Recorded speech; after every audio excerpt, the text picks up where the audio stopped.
बिहार की राजनीति की कहानी हमेशा से ही दिलचस्प रही है। यहाँ नेताओं के बीच गठबंधन बनते बिगड़ते रहते हैं, लेकिन एक नाम ऐसा है जो हर गठबंधन का केंद्र रहा है, वो है नीतीश कुमार।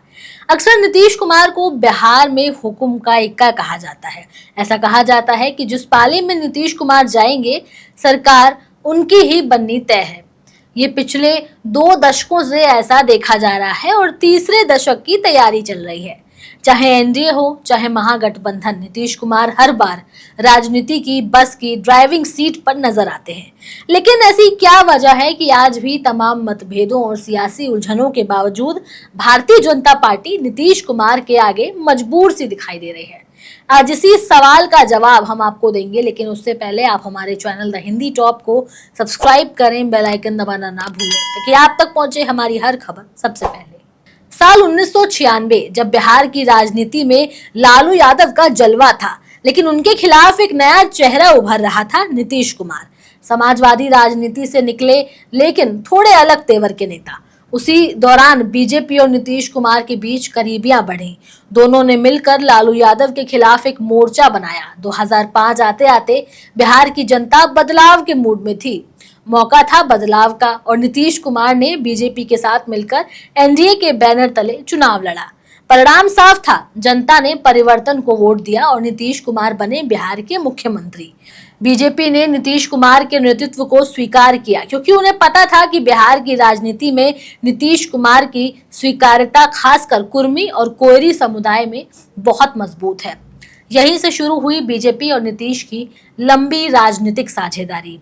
बिहार की राजनीति जातियों के बिना अधूरी है और यही नीतीश कुमार की पकड़ सबसे मजबूत मानी जाती है। नीतीश कुमार कुर्मी जाति से आते हैं, जो ओबीसी वर्ग में एक महत्वपूर्ण समुदाय है। उनके साथ कोयरी कुर्मी जाति यानी जिन्हें लवकुश भी कहा जाता है, उनकी भी मजबूत पकड़ है। दोनों को मिलाकर नीतीश कुमार उसका प्रतिनिधित्व करते हैं। बिहार की जातिगत जनगणना में जो आंकड़े जारी किए गए हैं, उसके अनुसार राज्य में लवकुश समीकरण जो है वो केवल 7% है। यह आंकड़ा भले ही सुनने में छोटा लगे, लेकिन जब जातिगत राजनीति की बिसात बिछती है तो ये वोट बैंक किंग मेकर की भूमिका निभा सकते हैं। नीतीश ने इसे अच्छी तरह से पहचाना और लगातार इसे साधे रखा। वहीं बीजेपी की कमजोरी ये रही कि बिहार में वो आज तक कोई ऐसा नेता नहीं उभार पाई जो पूरे राज्य में बतौर मुख्यमंत्री चेहरा प्रस्तुत हो सके। सुशील मोदी, नित्यानंद राय, संजीव चौरसिया या फिर गिरिराज सिंह जैसे नाम चर्चा में जरूर आते हैं, लेकिन कोई भी नीतीश जैसा सर्वमान्य चेहरा नहीं बन पाया। बीजेपी को बार बार नीतीश कुमार की जरूरत इसलिए पड़ती रही है और शायद यही वजह है कि इस बार के चुनावों में भी भाजपा नीतीश कुमार को ही बड़ा चेहरा मानती है और उनके नेतृत्व में ही चुनाव लड़ने का फैसला भी किया है। बिहार की राजनीति से ज्यादा वक्त की राजनीति को देखते हुए कभी भाजपा तो कभी राजद ने उन्हें पलटू राम भी कह डाला है। इसके तहत कभी वो एनडीए की तरफ गए तो कभी महागठबंधन का हिस्सा बने।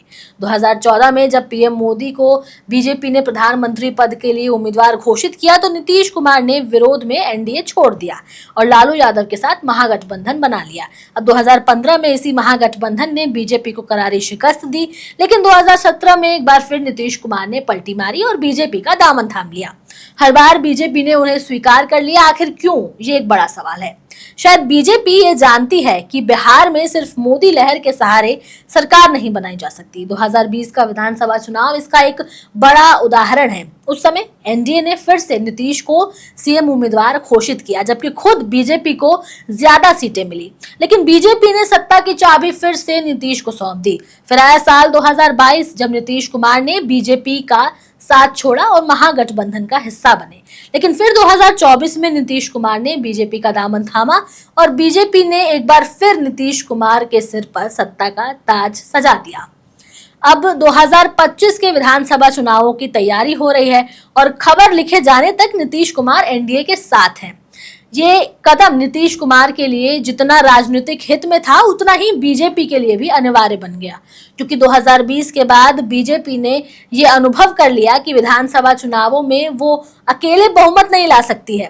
2020 में बीजेपी को 74 सीटें मिली थी, जबकि जेडीयू को 43। बावजूद इसके बीजेपी ने नीतीश को ही सीएम बनाया था।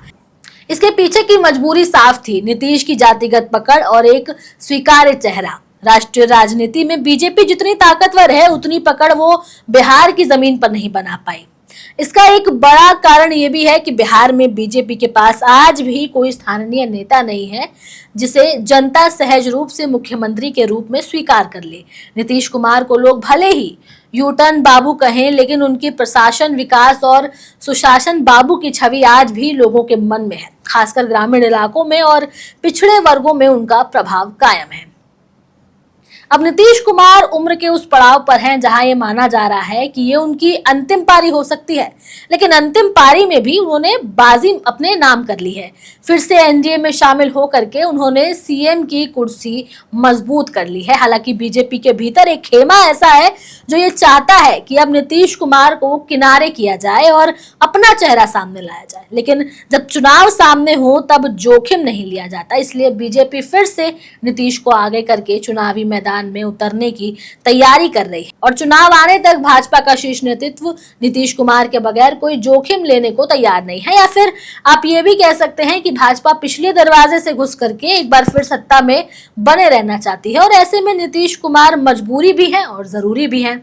अब आप अपने विचार हमें कमेंट सेक्शन में जरूर दें। मैं आपके साथ तनु चतुर्वेदी, कैमरे के उस पार मेरा साथ दे रहे थे मेरे साथी शिव कुमार। ऐसी ही और तमाम खबरों के लिए सब्सक्राइब करें हमारे चैनल द हिंदी टॉप को। साथ ही हमें एक्स यानी ट्विटर, फेसबुक और इंस्टाग्राम पर भी फॉलो करें।